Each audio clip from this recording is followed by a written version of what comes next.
मित्रांनो, काल मी तुम्हाला काही क्वेश्चन दिले होते. त्यापैकी बऱ्याच मुलांनी क्वेश्चन सॉल्व्ह केले.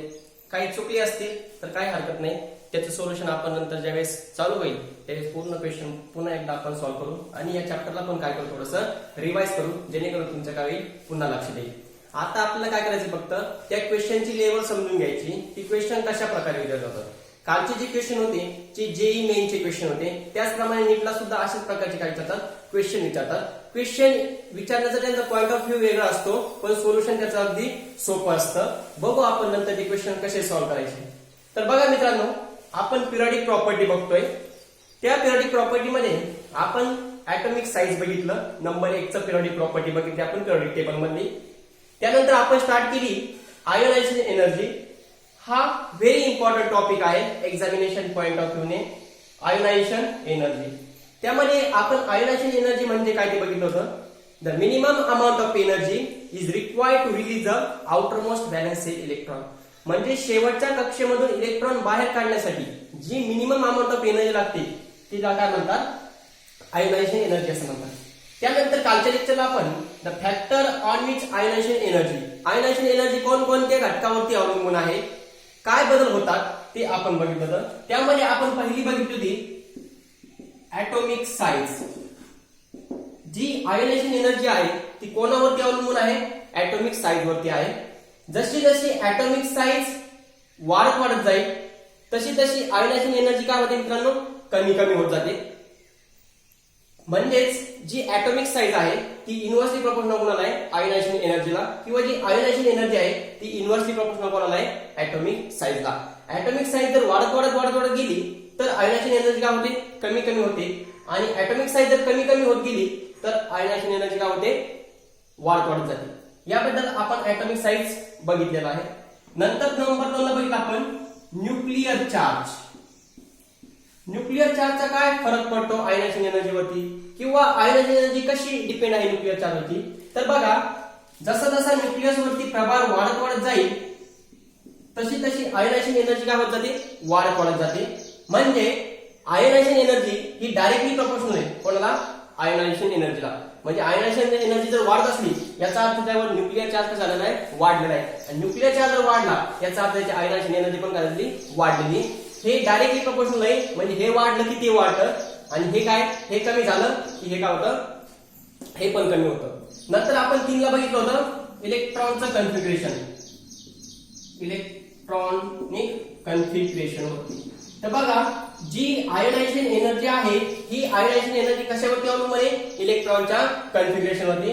तर बघा मित्रांनो, तुम्हाला जर पिरियडिक टेबल लर्न नसेल झाला आतापर्यंत तर मी जे लेक्चर घेतलं होतं पिरियडिक टेबल वरती, की कोणकोणत्या ट्रिक सांगितल्या त्या, ते ट्रिक तुम्ही आवर्जून पुन्हा एकदा लेक्चर बघा, जेणेकरून तुम्हाला कळल की कोणता पेअर आहे, कोणता ग्रुप आहे एखाद्या एलिमेंटचा, ते पण समजेल. त्याप्रमाणे मी इलेक्ट्रॉनचं कन्फिगरेशन याच्यावरती सुद्धा एक व्हिडिओ टाकलेला आहे, एक लेक्चर आपलं झालेलं आहे. तर ते सुद्धा तुम्ही पुन्हा बघू शकता की एखाद्या एलिमेंटचं, एखाद्या ऍटमचं इलेक्ट्रॉनिक कन्फिगरेशन कसं काढायचं. समजत नसेल तर 2दा लेक्चर बघा, काही अडचण नाही. पण हा टॉपिक समजल्याशिवाय पुढे जाऊ नका, कारण हे सगळे जे घटक आहेत हे सगळे आपल्या इलेक्ट्रॉनच्या कन्फिगरेशन वरती अवलंबून आहे. आणि जर आपल्याला इलेक्ट्रॉनचं कन्फिगरेशन जमलं नाही, इलेक्ट्रॉन जर फिलअप करता आले नाही, तर आपल्याला काही सांगता येणार नाही. पूर्ण ही आयोनायझेशन जी एनर्जी आहे ती इलेक्ट्रॉनच्या कन्फिगरेशन वरती अवलंबून आहे. तर बघा, इलेक्ट्रॉनच्या कन्फिगरेशन वरती कशी डिपेंड आहे, तुम्हाला सांगितलं होतं इलेक्ट्रॉनिक कन्फिगरेशन किती प्रकारचं असतं, 2 प्रकारचं असतं. एक असतं हाफ फील्ड आणि एक असतं फुल फील्ड. तर बघा, जर एखाद्या ऍटमचं इलेक्ट्रॉनिक कन्फिगरेशन जर हाफ फील्ड असेल तर ते कसं असतं, स्टेबल असतो, आणि फुल फील्ड जर असेल तरी काय असतं, स्टेबल असतं. आता हाफ फील्ड कधी जाईल, समजा पी मध्ये किती इलेक्ट्रॉन बसतात, 6 इलेक्ट्रॉन बसतात. तर 3 जर इलेक्ट्रॉन जर असेल तर काय ते हाफ फील्ड असते, म्हणून तो स्टेबल असतो. आता डी मध्ये 10 इलेक्ट्रॉन बसतात, जर 5 इलेक्ट्रॉन जर असेल तर ते हाफ फील्ड असते, मग तो स्टेबल असतो. एफ मध्ये 14 इलेक्ट्रॉन बसतात, जर 7 इलेक्ट्रॉन जर बसले याचा अर्थ काय आहे, हाफ फील्ड आहे. त्याप्रमाणे फुल फील्ड कधी असते, पी मध्ये 7 असेल, डी मध्ये 10 असेल आणि एफ मध्ये जर 14 इलेक्ट्रॉन असेल तर ते काय असते, फुल फील्ड असते. आणि तुम्हाला जर सांगितलं मी, जर इलेक्ट्रॉनचं कन्फिगरेशन किंवा एखादा ऍटम जर स्टेबल असेल, केव्हा स्टेबल असेल, तर हाफ फीड असेल किंवा फुल फीड असेल तर त्याची जी आयोनायझेशन एनर्जी लागते कशासाठी, तो शेवटच्या कक्षेमधला इलेक्ट्रॉन रिमूव्ह करण्यासाठी त्याला कशी एनर्जी लागते, जास्त एनर्जी लागते. त्यामुळे आयोनायझेशन एनर्जी कशावरती डिपेंड आहे, इलेक्ट्रॉनिक कॉन्फिगरेशनवरती. आणि नंबर 4 ला बघितलं तर जी आयोनायझेशन एनर्जी आहे ती त्याच्या पेनिट्रेशन पॉवर वरती अवलंबून आहे. आता पेनिट्रेशन पॉवर म्हणजे काय, मी ते तुम्हाला सांगितलं होतं की जी एस ऑर्बिटल आहे तिची पेनिट्रेशन पॉवर जास्त आहे पी पेक्षा, पी ची जास्त आहे डी पेक्षा, डी ची जास्त आहे एफ पेक्षा. तर का बरं एफ ची असेल, तर बघा या ठिकाणी जे इलेक्ट्रॉन आहे ती जी एस ऑर्बिटल आहे ती कशी स्फेरिकल शेप आहे. स्फेरिकल म्हणजे थोडी गोल आकार आहे आणि गोल आकार असल्यामुळे इलेक्ट्रॉन काय झालेले जास्त प्रमाणात काय झालेले डिस्ट्रीब्युटेड झालेले. तर बघा त्यामुळे इथून इलेक्ट्रॉन काढणं कसं आहे पॉसिबल आहे थोडंसं. त्यामुळे याची जी पेनिट्रेशन पॉवर जास्त आहे. यस या सबसेल मधून इलेक्ट्रॉन काढण्यासाठी आपल्याला जास्त एनर्जी लागणार आहे ऍज कम्पेअर टू पी. आता पी मध्ये काय निघाला की तुम्ही ज्यावेळेस आपण ऍटॉमिक स्ट्रक्चर बघू त्यावेळेस आपल्याला प्रत्येक ऑर्बिटलची शेप माहिती होणार आहे. जे पी ऑर्बिटल आहे त्या पी ऑर्बिटलचा असा डंबेल शेप आहे. या डंबेल शेपमुळे इलेक्ट्रॉन इकडे डिस्ट्रीब्युशन झालेले आणि इलेक्ट्रॉन डिस्ट्रीब्युशन झाले म्हणजे सेंटर पासून ते थोडेसे कसे दूर गेलेले. आता सेंटर पासून दूर गेले याचा अर्थ तो इलेक्ट्रॉन काढण्यासाठी कसा होईल, इझिली होईल, कारण त्यामध्ये फोर्स ऑफ अट्रॅक्शन कसं झालेलं आहे, कमी झालेलं आहे. त्यामुळे मी डीचा जर शेप दिला तर डीचा शेप असा डबल डंबेल आहे बघा. तर या ठिकाणी इलेक्ट्रॉन काय झाले इकडे इकडे काय झाले डिस्ट्रीब्युटेड झालेले. म्हणजे या ठिकाणी फोर्स ऑफ अट्रॅक्शन आहे ती कसं आहे कमी आहे. फोर्स ऑफ अट्रॅक्शन जर कमी असेल याचा अर्थ याच्यामधून इलेक्ट्रॉन काढणं कसं आहे इझिली होईल. कशापेक्षा, एस पेक्षा आणि पी पेक्षा. आणि एफ चा आपल्याला आणखी शेप माहिती नाही, तर असं म्हणतात की टोटल 8 ऑर्बिटल आहे. तर 8 ऑर्बिटल असू शकतात, त्याची काही राष्ट्र आणखी माहिती झालेली नाही. तर बघा आपल्याला एवढं माहित आहे जी एस सबसेल आहे, एस सबसेलची पेनिट्रेशन पॉवर जास्त आहे, देन पी सबसेलची, देन डी सबसेलची आणि देन एफ सेलची. तर बघा मित्रांनो एवढे जे फॅक्टर अफेक्ट करतात किंवा आयोनायझेशन एनर्जी एवढ्या फॅक्टरवरती अवलंबून आहे. आपल्याला जो क्वेश्चन विचारलाय तो क्वेश्चन इथं कोणत्या याच्यात बसतोय, ऍटॉमिक साईज वरती विचारलाय की न्यूक्लियर चार्ज वरती आहे, इलेक्ट्रॉनिक कॉन्फिगरेशन वरती, पेनिट्रेशन पॉवर वरती, हे आपल्याला काय झालं पाहिजे मित्रांनो आयडेंटिफाय झालं पाहिजे. ज्यावेळेस आपल्याला आयडेंटिफाय होईल त्यावेळेस आपण आपला फॅक्टर तिथं लावू शकतो आणि आपलं काही आन्सर मग बरोबर ते. तर बघा क्वेश्चन जर चुकले तुमचे सॉल्व्ह करताना तर काय हरकत नाही, तुम्हाला आणखी तुम्ही पण नवीन आहे, जेणेकरून जशी जशी आपली प्रॅक्टिस होईल क्वेश्चन सॉल्व्ह करण्याची तेव्हा तेव्हा तुम्हाला काय होईल क्वेश्चन इझिली सॉल्व्ह करता जाईल. कारण आपली पूर्ण जी प्रॅक्टिस आहे ती कुठे एक दिवसात आणि एका महिन्यात काय करायची नाही, आपलं पूर्ण 2 वर्षाची प्रॅक्टिस करायची. तर बघा 2 वर्षात आपण बरंच परफेक्ट होऊन जाणार आहे. त्यामुळे केमिस्ट्री हा तरी विषय मी तुम्हाला गॅरंटी के साथ सांगतो, तुम्हाला भरपूर या केमिस्ट्री या विषयामध्ये मार्क यायला पाहिजे. जो 180 मार्काचा पेपर असेल किंवा जेईचा असेल 75 काही मार्काचा, तर तुम्हाला त्याच्यामध्ये 90% तरी कमीत कमी मार्क यायला पाहिजे केमिस्ट्रीमध्ये. एवढी केमिस्ट्री आपल्याला काय करायची 2 वर्षामध्ये इझी करून टाकायची. तर बघा मित्रांनो आजच्या लेक्चरला आपण व्हॅरिएशन इन आयोनायझेशन एनर्जी बघणार आहोत. जसं आपण व्हॅरिएशन इन ऍटॉमिक साईज बघितलं होतं, जी पहिली पिरियडिक प्रॉपर्टी होती कोणती ऍटॉमिक साईज, तर त्यामध्ये आपण व्हॅरिएशन बघितलं होतं. तर बघा अलॉंग द पिरियडिक टेबल जी लेफ्ट टू राईट जी ऍटॉमिक साईज होती, ऍटॉमिक साईज काय झाली होती डिक्रीज झाली होती. बघा आपण ऍटॉमिक साईज बघितली पहिली प्रॉपर्टी, ऍटॉमिक साईज बद्दल सांगतो मी. ऍटॉमिक साईज बघितली आपण पहिली प्रॉपर्टी, तर from left to right along the period मध्ये कुणीकडे डावीकडून उजवीकडे जी ऍटॉमिक साईज आहे, ऍटॉमिक साईज कशी झाली होती डिक्रीज झाली होती. त्याचप्रमाणे आपण टॉप टू बॉटम बघितलं होतं, टॉप टू बॉटम जी ऍटॉमिक साईज आहे ती काय झाली होती, ऍटॉमिक साईज काय झाली होती इन्क्रीज झाली होती. हे आपण काय बघितलं variation in atomic size. First periodic property बघितली आपण त्या दिवशी atomic size. Atomic size along the period म्हणजे या पिरियड मध्ये आपले किती पिरियड आहे, एकूण 7 पिरियड आहे आणि टोटल 18 ग्रुप आहे पिरियडिक टेबल मध्ये. तर along the period atomic size कशी होत चालली डिक्रीज होत चालली होती. आणि फ्रॉम टॉप टू बॉटम म्हणजे अलॉंग द ग्रुप म्हणजे वरून खाली ऍटॉमिक साईज काय बनत चालली वाढत चालली होती. आता का वाढत चालली तुम्हाला जे पण रिझन सांगितलं होतं, या ठिकाणी नंबर ऑफ सेल काय होतात रे वाढत जातात. नंबर ऑफ सेल वाढले याचा अर्थ त्याच्यापासून अंतर काय होत जातं वाढत जातं. त्यामुळे from top to bottom atomic size काय झाली इन्क्रीज झाली. त्याप्रमाणे तुम्हाला लेफ्ट टू राईट काय होते डिक्रीज होते. कारण का डिक्रीज होते, नंबर ऑफ सेल कशा असतात कॉन्स्टंट असतात, नंबर ऑफ सेल कशा असतात कॉन्स्टंट असतात आणि फक्त नंबर ऑफ इलेक्ट्रॉन काय होतात वाढत जातात. नंबर ऑफ इलेक्ट्रॉन वाढले तर न्यूक्लियस आणि इलेक्ट्रॉन मधलं यांच्यामधलं फोर्स ऑफ अट्रॅक्शन वाढतं, यांच्यामधलं बल वाढतं आणि त्यामुळे ॲटॉमिक साईज आहे किंवा जी आयोनिक साईज आहे ती कशी होती, डिक्रीज होते. तर आपण हे ॲटॉमिक साईज बद्दल बघितलं होतं.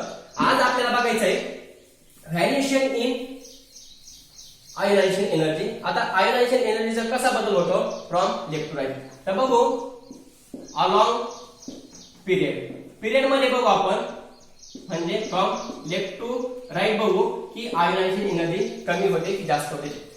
तर बघा आपल्याला असं एक क्वेश्चन दिला जाईल, त्यामध्ये 4 ऑप्शन राहणार आणि ती कशी एकाच पिरियड मध्ये राहणार. तर आपल्याला सांगायचंय त्या 4 ऑप्शन पैकी कोणाची आयोनायझेशन एनर्जी जास्त असेल किंवा कोणाची आयोनायझेशन एनर्जी कमी असेल, किंवा जर ते इलेक्ट्रॉन पिरियड मध्ये असेल. तर क्वेश्चन जर विचारला तर तुम्हाला आयडेंटिफाय झालं पाहिजे हा जे इलिमेंट दिले ते पिरियड मध्ये म्हणजे ते आडव्या ओळीमध्ये का उभ्या ओळीमध्ये, त्यासाठी तुम्हाला पिरियडिक टेबल पार्ट पाहिजे. त्यासाठी मी काही ट्रिक पण दिलेले आहे, ते परत एकदा बघा आणि पिरियडिक टेबल पार्ट राहू द्या थोडे तरी इलिमेंट कमी. तर बघा आपल्याला काय बघायचंय, along the period ionisation energy काय होते, कमी होते की जास्त होते. तर बघा मित्रांनो आपण एक्झाम्पल घेऊ, जे फर्स्ट पिरियड मधले एलिमेंट घेऊ. अलॉंग द पिरियड आपल्याला समजून घ्यायचं आयोनायझेशन एनर्जी होते कमी होते की जास्त होते. आता फर्स्ट पिरियड मधले एलिमेंट बघा, फर्स्ट पिरियड मध्ये 2 एलिमेंट आहे, एक आहे हायड्रोजन आणि एक आहे हेलियम. तर बघा हायड्रोजन आणि हेलियमचा जर विचार जर केला तर या ठिकाणी आपल्याला हायड्रोजनचे जे इलेमेंट आहे किंवा हायड्रोजनचं जे इलेक्ट्रॉन आहे ते किती आहे, 1s1 आहे, इकडे काय आहे 1s2 आहे. तर आपल्याला या ठिकाणी लक्षात येतं या ठिकाणी जे हेलियम आहे, हेलियम मध्ये जे इलेक्ट्रॉन काढण्यासाठी काय लागणार आहे, जास्त एनर्जी लागणार आहे. हेलियम मध्ये इलेक्ट्रॉन काढण्यासाठी जास्त एनर्जी लागेल, याचा अर्थ इकडून इकडे येत असताना आयोनायझेशन एनर्जी काय होत जाते, वाढत जाते. तर बघा from left to right along period ionisation energy increases. तर बघा अलॉंग द पिरियड काय होता ionization energy, along the period म्हणजे from left to right the ionisation energy increases. काय इन्क्रीज होत असेल बघा, या ठिकाणी काय होतं, न्यूक्लिअर चार्ज वाढत जातो, न्यूक्लिअर चार्ज वाढतो म्हणजे प्रोटॉनची संख्या वाढली याचा अर्थ न्यूक्लिअर चार्ज वाढला. इथं प्रोटॉन 1 होता, इथं प्रोटॉन 2 झाले, मग प्रोटॉन वाढले याचा अर्थ त्याच्यावरला न्यूक्लिअर चार्ज का झाला रे, इन्क्रीज झाला. आणि न्यूक्लिअर चार्ज इन्क्रीज झाला याचा अर्थ फोर्स ऑफ अट्रॅक्शन काय झालं, त्याच्यामध्ये वाढलं आणि फोर्स ऑफ अट्रॅक्शन वाढलं त्याच्यामुळं लेफ्ट टू राईट काय झालं, आपल्याला आयोनायझेशन एनर्जी इन्क्रीज होताना दिसते. तर बघा दुसरं एक्झाम्पल घेऊ, ट्रेन लक्षात ठेवा, परत देतो मी. From left to right along a period, along a period बद्दल बोलतो, पिरियड म्हणजे काय, त्या आडव्या ओळी. From left to right along the period the ionisation energy, I means ionization energy increases. समजलं कसं, फ्रॉम लेफ्ट टू राईट जसं जसं पिरियडिक टेबल मधून आपण डाव्या हाताकडून उजव्या हाताकडे येऊ तेव्हा काय होईल, या ठिकाणी जी आयोनायझेशन एनर्जी ती कशी होईल, वाढत वाढत जाईल. त्यानंतर बघा ट्रेन शब्द लक्षात ठेवा, नंतर आपण एक्झाम्पल घेऊन ते स्पष्ट करू. अलॉंग द ग्रुप बघा काय होतं, अलॉंग द ग्रुप म्हणजे फ्रॉम टॉप टू बॉटम. बघा from top to bottom ionisation energy decreases. लक्षात घ्या, जसं जसं आपण पिरियडिक टेबल मध्ये वरून खाली येऊ तशी तशी काय होईल, ऍटॉमिक साईज इन्क्रीज होईल, ऍटॉमिक साईज इन्क्रीज होते, पण जी आयोनायझेशन एनर्जी काय होते, डिक्रीज होते. आता डिक्रीज का होते आणि इकडे इन्क्रीज का होते त्याचा आपण रिझन बघू. पण बघा इथं लक्ष द्या, अलॉंग द पिरियड म्हणजे फ्रॉम लेफ्ट टू राईट जी आयोनायझेशन एनर्जी असते ती कशी असते, इन्क्रीज होत जाते. आणि फ्रॉम टॉप टू बॉटम वरून खाली येताना आयोनायझेशन एनर्जी काय होत जाते, डिक्रीज होत जाते. या ठिकाणी एवढा ट्रेंड लक्षात पाहिजे. त्यानंतर काही एक्सेप्शनल आहे, काही एक्सेप्शनल आपण बघूया कुठे कुठे थोडाफार चेंजेस होतो, तो चेंजेस पण सांगतो मी या ठिकाणी. पण आपल्याला जनरली जर एका ग्रुप मधले किंवा एका पिरियड मधले एलिमेंट दिले, समजा एका पिरियड मध्ये आपल्याला एलिमेंट दिले, समजा आपल्याला हायड्रोजन दिला आणि आपल्याला हेलियम दिला, तर हायड्रोजन हा पुढे डाव्या बाजूला आहे, हेलियम कुठे पिरियडिक टेबलच्या उजव्या बाजूला आहे. तर जनरली बघायचं फ्रॉम लेफ्ट टू राईट, सरांनी सांगितलं होतं लेफ्ट टू राईट जे आयोनायझेशन एनर्जी काय होते, इन्क्रीज होते. मग हायड्रोजनची कशी असेल, कमी असेल कोणापेक्षा, हेलियमची. हा नंतर अलॉंग द पिरियड समजा इथं काय हायड्रोजन आहे आणि खाली काय सीजीएम आहे. आता हायड्रोजन आणि सीजीएम एकाच ग्रुप मधले, मग सरांनी सांगितलं होतं from top to bottom ionisation energy काय होते डिक्रीज होते. मग सीजीएम ची कशी सगळ्यात कमी असेल. पण या ठिकाणी काही एक्सेप्शन आहे मित्रांनो, ते एक्सेप्शन तुमच्या लक्षात पाहिजे. तर आपण नाहीतर काय करतात ते पेपरवाले जे असतात ते नेमकं एक्सेप्शन विचारतात आणि तुम्ही काय म्हणता जनरली हा सरांनी सांगितलं होतं डावीकडून उजवीकडे काय होते ऍटॉमिक किंवा डावीकडून उजवीकडे काय होते आयोनायझेशन एनर्जी काय होते इन्क्रीज होते. असं आमचं असं तर चुकलं. पण त्या ठिकाणी आपले जे फॅक्टर आहेत जे आपण वरती बघितले त्या फॅक्टरचा पण त्या ठिकाणी विचार करायचा आहे. त्या फॅक्टरचा विचार करून नंतर हा विचार करायचा आपल्याला. नंतर डायरेक्ट म्हणत नाही सर हा डाव्या बाजूला आहे हा उजव्या बाजूला आहे म्हणजे इकडून इकडे वाढ जाते, याची सगळ्यात जास्त याची सगळ्यात कमी. पण त्या ठिकाणी आपल्याला ह्या फॅक्टरचा विचार करायचा नंतर आपल्याला काय करायचंय आन्सर फाइंड आउट करायचंय. तसे क्वेश्चन असतात या ठिकाणी. किंवा मी जर म्हणलं तुम्हाला सरांनी सांगितलं होतं टॉप टू बॉटम जी आयोनायझेशन एनर्जी काय होते डिक्रीज होते. सरांनी असं सांगितलं होतं. मग काय झालं मग त्यामध्ये काही एक्सेप्शन आहे मित्रांनो, ते एक्सेप्शन आपण बघू नंतर. ते एक्सेप्शन कशामुळे तर त्याच्या त्या फॅक्टरवर आपल्याला लक्ष द्यायचे. हा टॉपिक विसरतो नाही ज्यावेळेस आपल्याला हे बघायचंय. तर बघा आणखीन एक सांगतो, जो हेलियम आहे in the periodic table, helium हा पिरियोडिक टेबल मध्ये सर्वात जास्त आयोनायझेशन एनर्जी लागते. तर बघा जो हेलियम आहे हेलियमची जी सगळ्यात जास्त आयोनायझेशन एनर्जी आहे कशामुळे, कारण ह्या बाजूला काय होते आयोनायझेशन एनर्जी वाढत जाते आणि ह्या बाजूला काय होते कमी होत जाते. याचा अर्थ हा जो आहे या ठिकाणी इकडून पण जास्त आणि इकडून पण जास्त आहे. In the periodic table helium having highest ionisation energy in the periodic table. प्रश्न येऊ शकतो खालीलपैकी सर्वात जास्त आयोनायझेशन एनर्जी कोणाची, जेला किंवा नीटला जो हेलियम आहे हेलियमची सर्वात जास्त आयोनायझेशन एनर्जी आहे. आणि तुम्हाला जर विचारलं which of the following having lowest ionisation energy along in the periodic table, periodic table मध्ये सगळ्यात कमी जी आहे ती आयोनायझेशन एनर्जी कोणाची मित्रांनो. तर बघा जो सीजीएम आहे सीजीएम ची जी आयोनायझेशन एनर्जी असेल ती कशी पिरियोडिक टेबल मध्ये सगळ्यात कमी आहे. तर बघा व्हॅरिएशन समजलं. अलॉंग द पिरियड काय होतं, अलॉंग द पिरियड इन्क्रीज होत जाते आयोनायझेशन एनर्जी आणि अलॉंग द ग्रुप काय होत जाते डिक्रीज होत जाते काय आयोनायझेशन एनर्जी. आता बघूया आपण एक्झाम्पल घेऊन त्याच्यामध्ये काय एक्सेप्शन आहे ते एक्सेप्शन बघू कोणकोणते आहेत. बघा आपण एक पिरियड घेऊ अलॉंग द पिरियड. समजा lithium beryllium boron carbon nitrogen oxygen fluorine आणि निऑन. तर बघा मित्रांनो lithium beryllium boron carbon nitrogen oxygen. आता या ठिकाणी लिथियम पासून तर नायट्रोजन पर्यंत जो न्यूक्लियर चार्ज आहे, मी अलॉंग द पिरियड बद्दल बोलतो, जो न्यूक्लियर चार्ज आहे न्यूक्लियर चार्जचा होता तो इन्क्रीज होत जातो म्हणजे न्यूक्लियरचा धनप्रमाण वाढत जातो. न्यूक्लियरचा धनप्रमाण वाढत गेला याचा अर्थ त्यामध्ये जी फोर्स ऑफ अट्रॅक्शन आहे कोणामधलं इलेक्ट्रॉन आणि प्रोटॉन मधलं ते काय होत जाईल वाढत जाईल आणि ते वाढलं याचा अर्थ अलॉंग द पिरियड जी आयोनायझेशन एनर्जी आहे आयोनायझेशन एनर्जी काय होत जाते इन्क्रीज होत जाते. कुठून from left to right. Okay का वाढत जाते का आलं कारण आपण एका घेतले एका पिरियड मध्ये एलिमेंट घेतले lithium beryllium boron carbon nitrogen oxygen fluorine neon. काय याच्यामधला न्यूक्लियर चार्ज काय होत जातो वाढत जातो. न्यूक्लियर चार्ज वाढला याचा अर्थ त्याच्यामधला फोर्स ऑफ अट्रॅक्शन वाढलं आणि फोर्स ऑफ अट्रॅक्शन वाढलं याचा अर्थ त्याच्यामधून जी एनर्जी लागल इलेक्ट्रॉन काढण्यासाठी कशी लागल जास्त लागल. त्यामुळे डावीकडून उजवीकडे येताना जी आयोनायझेशन एनर्जी ही कशी होत जाते इन्क्रीज होत जाते. आता बघा अलॉंग द पिरियड एक्झाम्पल घेऊ आपण. अलॉंग द पिरियड बघितलं, अलॉंग द ग्रुप बघू आपण. अलॉंग द ग्रुप आता अलॉंग द ग्रुपचे एक्झाम्पल घेऊ. समजा हायड्रोजन लिथियम सोडियम आणि पोटॅशियम. तर बघा या ठिकाणी हायड्रोजन मध्ये समजा एक सेल आहे, लिथियम मध्ये 2 सेल आहेत, सोडियम मध्ये 3 सेल आहेत आणि पोटॅशियम मध्ये किती सेल आहेत 4 सेल आहेत. तर बघा मित्रांनो या ठिकाणी नंबर ऑफ सेल काय होत जातात वाढत जातात. नंबर ऑफ सेल वाढले म्हणजे याच्यामधलं फोर्स ऑफ अट्रॅक्शन काय होत जाईल कमी होत जाईल. याच्यामधलं फोर्स काय होईल कारण अंतर वाढलं याचा अर्थ फोर्स ऑफ अट्रॅक्शन काय झालं कमी झालं. फोर्स ऑफ अट्रॅक्शन कमी झालं याचा अर्थ त्याच्यामधून जो इलेक्ट्रॉन लागतो जी एनर्जी लागते कशासाठी इलेक्ट्रॉन बाहेर काढण्यासाठी ती कशी लवकर येईल. त्यामुळे याला जास्त एनर्जी लागला हायड्रोजनला कशासाठी इलेक्ट्रॉन काढण्यासाठी आणि इकडे कशी होईल कमी होत जाईल. म्हणून from top to bottom ionisation energy decreases. Okay आता बघूया याच्यामध्ये काही एक्सेप्शन आहेत. एक्सेप्शन म्हणजे काहीतरी आपल्याला पाहिजे तसं नाही मिळत. ते का नाही मिळत कारण त्याच्यावरती काय करतात काही फॅक्टर अफेक्ट करतात. आता बघूया आपण फर्स्ट पिरियड घेऊ. फर्स्ट पिरियड फर्स्ट आता पिरियड फर्स्टचे एलिमेंट बघा कोणकोणते आहेत.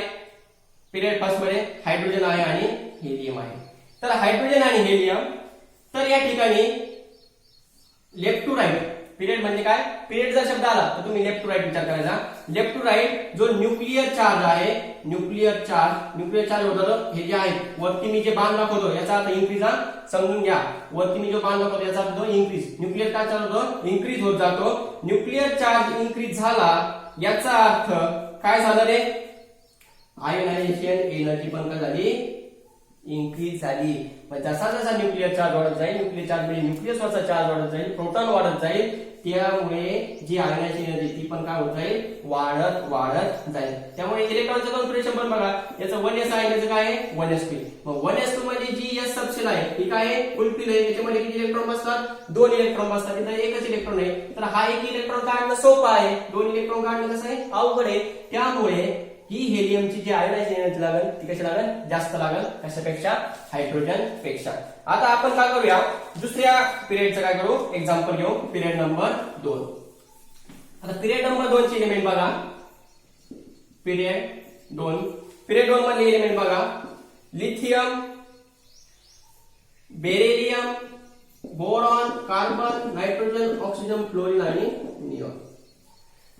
बघा मित्रांनो, याचा जो ऍटॉमिक नंबर आहे तो आहे 3, याचा जो 4, याचा आहे 5. ऍटॉमिक नंबर बघा किती आहे, 3, 4, 5, 6, 7, 8, 9, 10. हा त्याचा काय ऍटॉमिक नंबर. आता हे काय आपल्याला एक्सपेक्टेड पाहिजे. एक्सपेक्टेड काय येतं, एक्सपेक्टेड म्हणजे आपल्याला पाहिजे तसं आपण अलॉंग द ट्रेंड नुसार, आपल्या आयोनायझेशन एनर्जीच्या व्हेरिएशन नुसार, ट्रेंड नुसार बघा. मी काय बोललो तुम्हाला की जसं जसं आपण डावीकडून उजवीकडे येऊ, हा काय एक पिरियड आहे. पिरियड म्हणजे काय, डावीकडून उजवीकडे येऊ. मग डावीकडे उजवीकडे येताना मी काय म्हणतो, आयोनायझेशन एनर्जी काय होते, वाढत जाते. बरोबर आहे. तर बघा वाढत जाते म्हणजे या ठिकाणी याची कशी असेल, सगळ्यात कमी असेल. याची कसं असेल, त्याच्यापेक्षा कमी असेल. तर बघा याची त्याच्यापेक्षा कमी, याची त्याच्यापेक्षा कमी कमी कमी कमी, म्हणजे सगळ्यात जास्त कोणाची असेल, निऑनची असेल. तर बघा आपल्या ट्रेंड नुसार मी सांगितलं होतं फ्रॉम लेफ्ट टू राईट हे एका पिरियड मध्ये एलिमेंट आहे. From left to right ionisation energy काय होत जाते, इन्क्रीज होत जाते. आयोनायझेशन एनर्जी काय होत जाते, इन्क्रीज होत जाते फ्रॉम लेफ्ट टू राईट. मग हे बघा लिथियम टू निऑन पर्यंत काय होत गेलेलं आहे, याची जी आयोनायझेशन एनर्जी काय झालेली, वाढत झालेली. आणि जे निऑन आहे म्हणजे जे नोबेल गॅसेस आहे, जे ग्रुप 18 इलेमेंट, ग्रुप 18 इलेमेंटचे जे आहे मूलद्रव्य, त्यांची जी आयोनायझेशन एनर्जी आहे ती सगळं जास्त असते, म्हणजे ते सगळ्यात जास्त जाणार आहे. तर बघा एक्सपेक्टेड आपल्याला असं पाहिजे होतं काय, लिथियमची कमी असेल आणि याची सगळ्यात जास्त असेल, हे मध्ये त्याच्यापेक्षा एकमेकांपेक्षा कमी असेल. म्हणजे जसं जसं आपण इकडे जाऊ जसं जसं आयोनायझेशन एनर्जी झालेली वाढ गेलेली. पण बघा मित्रांनो, ज्यावेळेस आपण त्याचा फॅक्टरचा विचार करू, आता कोणकोणते फॅक्टर अफेक्ट करतात. याचं इलेक्ट्रॉनचं कॉन्फिगरेशन काय बघा, लिथियमचं काय 1s2 2s1. लिथियमचं काय 1s2 2s1. त्यानंतर बेरिलियमचं बघा 1s2 2s2. बोरॉन बघा 1s2 2s2 2p1. कार्बन बघा 1s2 2s2 2p2. नंतर नायट्रोजन बघा 1s2 2s2 2p3. नंतर ऑक्सिजन 1s2 2s2 2p4. नंतर फ्लोरीन 1s2 2s2 2p5 आणि निऑन 1s2 2s2 2p6. तर बघा मित्रांनो, या ठिकाणी आपण जर फॅक्टर अफेक्टिंगचा जर विचार केला तर मी तुम्हाला सांगितलं होतं ज्या ठिकाणी हाफ फील्ड कंप्लीट असेल एखाद्या ऑर्बिटलची किंवा फुल फील्ड कंप्लीट असेल त्याच्यासाठी काय लागेल, सर्वात जास्त एनर्जी लागेल. मग मला सांगा या ठिकाणी नायट्रोजनला जास्त एनर्जी लागेल की ऑक्सिजनला जास्त एनर्जी लागेल, तर या ठिकाणी नायट्रोजनला जास्त एनर्जी लागणार आहे. कशामुळे, आपली जी फॅक्टर आहे ते विसरायचे नाही. तर फॅक्टर काय होते, इलेक्ट्रॉनचं कन्फिगरेशन. जर हाफ फील्ड असेल म्हणजे पी मध्ये 6 इलेक्ट्रॉन असेल तर 3 इलेक्ट्रॉन आहे, तर या ठिकाणी नायट्रोजनला एनर्जी जास्त लागणार आहे कोणापेक्षा, ऑक्सिजनपेक्षा. बाकीचा नाही विचार करायचा, फक्त या दोघांचाच या ठिकाणी विचार करायचा आहे. तर बघा या ठिकाणी आपल्या ट्रेंड नुसार ऑक्सिजनची जी आयोनायझेशन एनर्जी कशी पाहिजे, जास्त पाहिजे. पण रियालिटी मध्ये काय आलं आपल्याला, तर बघा रियालिटी मध्ये ऑक्सिजन मध्ये शेवटच्या कक्षेमध्ये 4 इलेक्ट्रॉन आहे, 1 2 3 4. हा इलेक्ट्रॉन इझिली देऊन टाकल, याचं काही काम नाहीये. पण इथं बघा हा जो नायट्रोजन आहे यामध्ये 3 इलेक्ट्रॉन आहे आणि हे कसे हाफ फील्ड आहे म्हणजे नायट्रोजनला कशी लागल जास्त एनर्जी लागल. तर बघा रियालिटी मध्ये कसं बघा आपल्याला मिळतंय रियालिटी हे काय होतं आपल्याला एक्सपेक्टेड होतं. मग रियालिटी बघा रियालिटी मध्ये आपल्याला काय मिळालं लिथियम ची कमी बेरिलियम पेक्षा ते बरोबर आहे. बोरॉनची कमी कार्बनची कमी पण इथं काय येईल ऑक्सिजनची कमी आहे कोणापेक्षा नायट्रोजन पेक्षा नंतर फ्लोरीन आणि नंतर काय झालं निऑन. तर बघा हे आपल्याला विसरायचं नाही. तर तुम्ही काय तुम्हाला दिलं which of the following highest ionisation energy तुम्ही काय म्हणताल सर ऑक्सिजनची हायेस्ट आहे कारण तुम्ही सांगितलं होतं इलेक्ट्रोलाइट काय होतं इन्क्रीज होते. मग तुम्ही लिहिता इन्क्रीज ऑक्सिजनची जास्त लिहिली पण तुम्ही हा विचार केलाय का सर फॅक्टर वरती पण बघायला सांगितलं होतं फॅक्टर कोणकोणते मग तुम्हाला इथे बघायचं त्याचं काय इलेक्ट्रॉनचं कन्फिगरेशन कसं आहे स्टेबल आहे. मग इलेक्ट्रॉनचं कन्फिगरेशन स्टेबल आहे हाफ फील्ड आहे याचा अर्थ नायट्रोजनला कशी लागणार आहे सर्वात जास्त एनर्जी लागणार आहे कशापेक्षा ऑक्सिजन पेक्षा. तर बघा मित्रांनो या ठिकाणी नायट्रोजन जो आहे नायट्रोजनच्या खाली जेवढे येतात किंवा ऑक्सिजनच्या खाली जेवढे येतात त्यांची सिरीज वगैरे झालेली चेंजेस झालेली. तर बघा आणखी एक एक्झाम्पल बघू आपण पिरियड सेकंड मधलं घेऊ आपण. पिरियड सेकंडचे एलिमेंट बघा कोणकोणते आहेत. पिरियड सेकंडचे एलिमेंट किंवा पिरियड सेकंड झाला पिरियड थर्डचे एलिमेंट बघा period number third right sodium magnesium aluminium नंतर सिलिकॉन नंतर फॉस्फरस नंतर सल्फर नंतर फ्लोरीन नंतर काय झालं आर्गॉन झालं. तर बघा या ठिकाणी आता इलेक्ट्रॉनचं स्वरूप सोडियमचं काय 1s2 2s2 2p 1s2 2s2 2p 6 3s काय 1 आहे इथं 3s1 आहे 3s1 इथं 3s2 इथं 3p1 3p2 3p3 3p4 3p5 आणि 3p किती आलं 6 आलं. तर मित्रांनो आता आपल्याला इथं माहित आहे सोडियमची कमी असेल याची कशी असेल सगळ्यात जास्त असेल सोडियमची कमी असेल म्हणजे सगळ्यात जास्त असेल सोडियमची सगळ्यात कमी असेल. पण इथं बघा परत बघा मी सगळे इलेक्ट्रॉनचं संख्या पण दिलं नाही मी फक्त शेवटच्या ऑर्बिट मधला विचार केलाय. तर या ठिकाणी मला सांगा फॉस्फरसची जास्त असेल की सल्फरची या ठिकाणी फॉस्फरसची सल्फर पेक्षा कशी असेल जास्त असेल का बघा इथं बघा हाफ फील्ड कंप्लीट आहे आणि या ठिकाणी काय आहे हाफ फील्ड नाहीये म्हणजे या ठिकाणी फॉस्फरस मधून एक इलेक्ट्रॉन काढायला कसं लागल सर्वात जास्त एनर्जी लागल. त्यामुळे बघा आपली रियालिटी कशी आहे sodium less than magnesium less than aluminium is less than silicon आधी काय येईल सल्फर बघा सिरीज काय झाली चेंज झाली कशामुळे त्याच्या हाफ फील्ड मुळे फॅक्टर विसरायचे नाही. तर बघा अलॉंग द पिरियड अशी काही एक्सेप्शन आहे पण त्याच्यातून तुम्ही काय बघायचं त्या ठिकाणी त्याची आयोनायझेशन एनर्जी काय करायचं आहे विचार करायचा. तर बघा तुम्ही जर फोर्थ पिरियड मध्ये गेले तर तुम्हाला इथे असं होणार ज्याचा हाफ फील्ड किंवा फुल फील्ड कंप्लीट आहे त्यासाठी एनर्जी काय लागते जास्त लागते. त्यामुळे तुम्ही असं भावमान विचार नाही करायचा सरांनी सांगितलं इकडून इकडे इन्क्रीज होते मग आम्ही डायरेक्ट इकडून इकडे इन्क्रीज होते पण ते चुकतं का चुकतं कारण आपण त्याला फॅक्टर बघितले नाही. तर बघा त्याची हाफ फील्ड कशी आहे कंप्लीट आहे मग याला एनर्जी कशी लागल जास्त लागल. तर बघा अशा प्रकारे लेफ्ट टू राईट जी आयोनायझेशन एनर्जी असते ती इन्क्रीज होत असते. आता बघा ग्रुप मध्ये बघू आपण थोडेसे ग्रुप मध्ये एक दोन एक्झाम्पल घेऊ. तर बघा ग्रुप फर्स्ट मध्ये एलिमेंट घेऊ. ग्रुप फर्स्ट आता तुम्हाला सांगितलं ग्रुप मध्ये काय होतं रे फ्रॉम वरून खाली म्हणजे top to bottom ionisation energy काय होते डिक्रीज होते. तर बघा लिथियम घेऊ आपण किंवा आणखी आपण घेऊ समजा सोडियम घेऊ लिथियम सोडियम पोटॅशियम आणि रुबिडियम. तर बघा जसं जसं आपण वरून खाली येऊ जी साईज होते इन्क्रीज होते हे जे साईज आहे काय साठी इन्क्रीज जी साईज आहे ती कशी होते इन्क्रीज होते. साईज इन्क्रीज झाली याचा अर्थ काय होईल आयोनायझेशन एनर्जी काय होते डिक्रीज होते. हे जे साईन आहे ते काय आहे डिक्रीज साईन.